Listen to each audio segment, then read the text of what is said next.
Nous sommes au salon IBC 2013 à Amsterdam. Existe-t-il aujourd'hui une différence entre le matériel professionnel et le matériel amateur?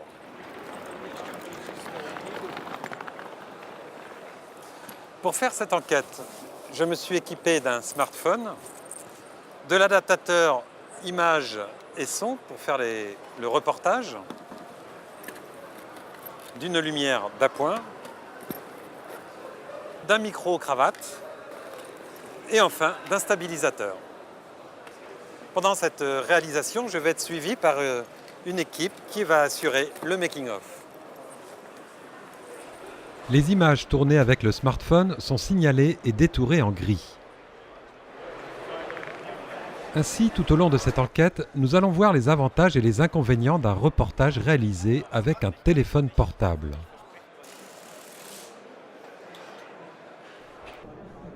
Ce salon réunit l'ensemble des constructeurs de matériel professionnel. Un constat cette année, cette notion d'outil professionnel a tendance à disparaître. Aujourd'hui, pratiquement tous les industriels ont regroupé les départements professionnels et grand public. L'offre est devenue globale.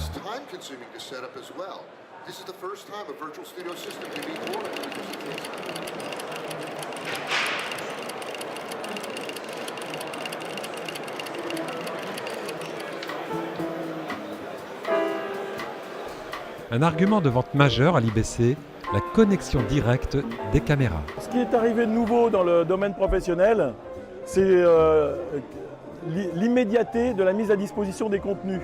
L'exigence, l'Internet, les éditions web ont fait que les journalistes ont de plus en plus la pression pour mettre à disposition du grand public une image de plus en plus instantanée. Ce que nous avons fait, c'est que nous avons mis justement des modules de transfert de contenu, de transfert d'images, qui permettent directement au professionnel qui utilise sa caméra, au caméraman, d'envoyer en tâche de fond sur du réseau sans fil, du 3G, du 4G, du Wi-Fi, les images qu'il est en train de tourner. Parfait, excellent. C'est peut-être une question d'habitude. Excellent. Oui. Nous allons commencer l'interview. 4, 3, 2. Ce que propose Panasonic aussi dans les mois à venir, c'est un service de cloud. C'est-à-dire qu'on imagine que le futur de la vidéo, c'est peut-être de ne plus enregistrer dans la caméra, mais d'enregistrer directement sur un serveur distant, en 3G, en 4G. Si on cite Sony ou Panasonic, les deux focus qu'ils font sur leur stand, c'est je tourne, mes images sont immédiatement envoyées via le cloud, via les clés 3G, 4G, à une base de données pour pouvoir déjà être prémonté. J'ai un peu d'ambiance derrière. L'idéal, ce serait que je tourne comme ça en réalité, pour changer d'axe. Ce qui peut changer les choses, ce serait l'instantanéité. Ce n'est pas nécessairement juste de la transmission, c'est le fait qu'à tout moment, de partout, on puisse faire une transmission. Et on puisse la proposer sur tous les supports, qu'ils soient web, TV, demain peut-être radio numérique. Et ce côté instantanéité a changé les choses. Pour être les premiers dans cette course à la diffusion directe sur les écrans classiques ou les réseaux numériques, il existe deux choix. Les caméras professionnelles intègrent les transmissions et rejoignent le cloud, ou alors les téléphones se transforment en véritables caméras de terrain. Des configurations qui ont leurs limites. Tourner et téléphoner en même temps peut poser des problèmes. Oui, j'écoute. Oui. Oui, bonjour. Alors voilà, c'est effectivement quand on est en train de préparer le tournage, qu'on a le Steadicam, alors donc je vais me mettre en mode avion. Voilà, c'est ça qu'il faut faire. Alors ça, c'est pas facile à régler du tout. Je pense que ça mérite une formation sur le centre de gravité. Voilà.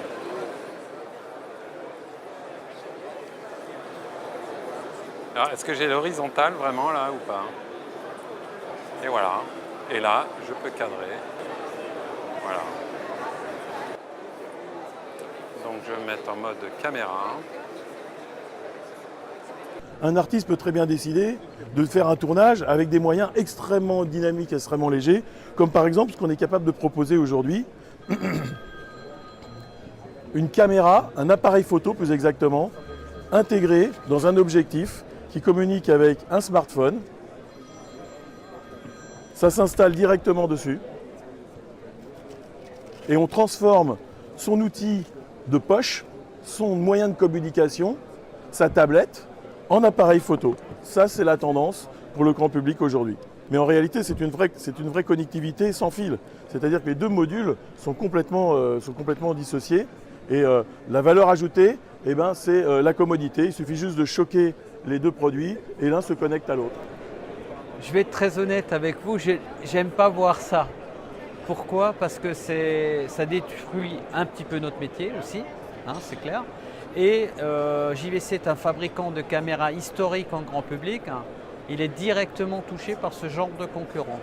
S'il y a une news qui a l'opportunité d'être diffusée et qui peut changer en quelque sorte ou avoir une incidence sur le cours de l'histoire, tant mieux si elle est filmée avec un iPhone. Input 3, voilà. Je vais baisser un petit peu pour pas que ça aille dans le rouge. Voilà, ça clignote. Donc l'iPhone me dit que ça fonctionne. Il commence à y avoir un petit peu des transferts de technologies entre le domaine du professionnel, donc ces technologies vont dans le grand public, et des technologies du grand public qui arrivent aussi dans le domaine professionnel. Le but, c'est de faciliter surtout la vie de l'utilisateur. Je regarde. Je fais ça, je vais passer d'une séquence à l'autre.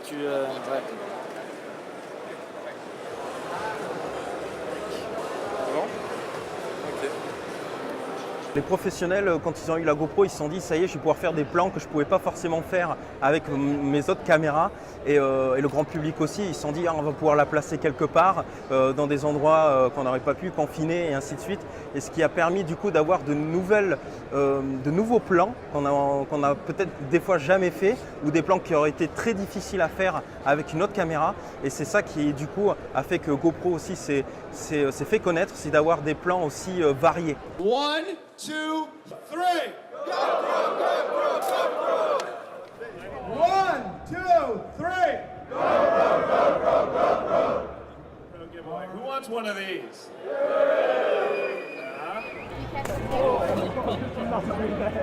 Et le fait de ne pas avoir de zoom, alors ça fait marcher les muscles, hein, puisque ben voilà, faut se déplacer. Le zoom, c'est nous.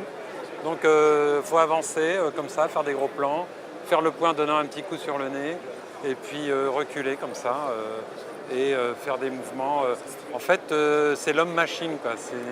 On est la machine, quoi. Il faut que le corps se déplace dans l'espace pour capter ce qu'il a envie de capter. Je pense qu'à la fin de la journée, on doit être un peu plus, je vous dirai ça ce soir, on doit être un peu plus épuisé. Yeah, I guess what he doesn't know won't hurt him. All right. La frontière se rapproche entre le professionnel qui avait droit à des outils très haut de gamme et puis l'amateur qui investit un petit peu. La frontière est de plus en plus ténue. De pouvoir se dire qu'un jour je tourne avec un iPhone parce qu'il y a une vraie nécessité, parce que je veux passer inaperçu, parce que je suis dans la foule et que je veux pas être reconnu en tant que professionnel. Et puis de temps en temps pouvoir utiliser des grosses caméras parce que en termes de qualité peut-être, j'ai besoin de pouvoir utiliser ces caméras-là. Et pour les internautes, les constructeurs proposent des mini-caméras pour enregistrer ses clips et ses productions personnelles.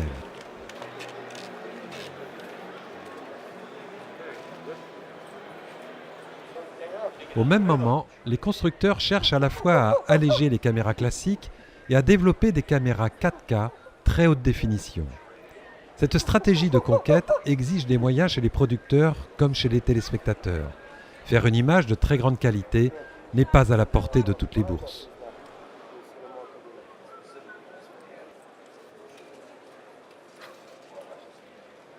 Ce qu'on constate, c'est que de par les phénomènes économiques actuels, les budgets sont tirés vers le bas un peu partout et des gens qu'on équipait avec des caméras à 50 000, 60 000 euros il y a quelques années, aujourd'hui ne dépensent pas plus de 20 000 euros dans une caméra. Les budgets, on voit s'étiole d'année en année. Et donc, on est oui, dans une réflexion sur la possibilité de pouvoir intégrer ces outils comme des outils broadcast. Le smartphone permet d'être inventif et de se faire oublier dans l'environnement. Ça, par exemple, c'est très joli.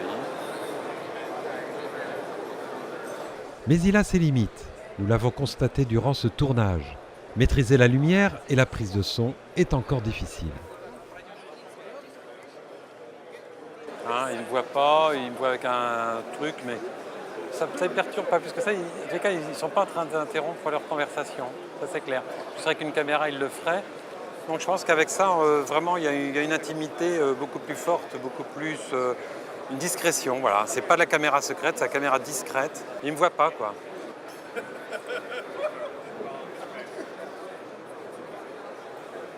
On a un peu l'impression de se faire filmer par l'éclairagiste, donc on ne va pas spontanément se tourner vers la lumière, on va plutôt se retourner vers le preneur de son qui lui s'intéresse plus à la source puisqu'il a un outil de captation visible, donc on va essayer de parler au micro, alors que là on ne parle pas au smartphone en fait, on parle à la lumière et c'est pas l'habitude.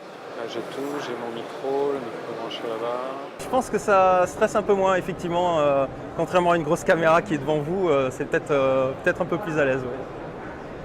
On est dans une relation de proximité, il n'y a pas l'objectif entre nous et comme je vous dis, ça permet une plus grande spontanéité et une meilleure qualité d'échange. Il y a effectivement une différence de relation avec la caméra pour l'interviewer, c'est qu'on a une machine un peu improbable devant les yeux et on peut éventuellement chercher l'objectif. Avant on avait un grand pare-soleil et une grande lentille frontale très très reconnaissable.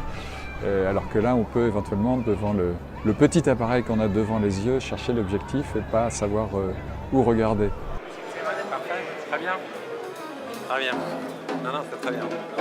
C'est super. Après cette expérience de tournage, de reportage avec le smartphone, voici un certain nombre de conseils. D'abord, soyez très vigilants sur la gestion des accessoires. Deuxièmement, soyez vigilants sur la captation du son. Enfin, restez toujours en bonne forme car avoir le bras tendu comme ça pendant que vous êtes en train de faire une interview n'est pas si évident. Trouvez la bonne distance avec vos interlocuteurs quand vous faites une interview. N'oubliez pas de passer en mode avion, sinon vous allez avoir vos SMS et vos messages qui vont passer pendant que vous êtes en train de tourner. Mais inconvénient, quand vous êtes en train de tourner, vous ne pouvez plus utiliser le téléphone. Vous pouvez également perdre l'occasion d'avoir un contact avec vos sources d'information. Donc, un bon complément d'appoint, beaucoup de discrétion, beaucoup d'endroits où vous pouvez aller où vous ne pouviez pas aller auparavant. Mais en tous les cas, il faut toujours rester zen et faire attention au moins à 3 ou 4 fonctions en même temps. Tendre le bras, regarder son interlocuteur et éventuellement avoir l'éclairage.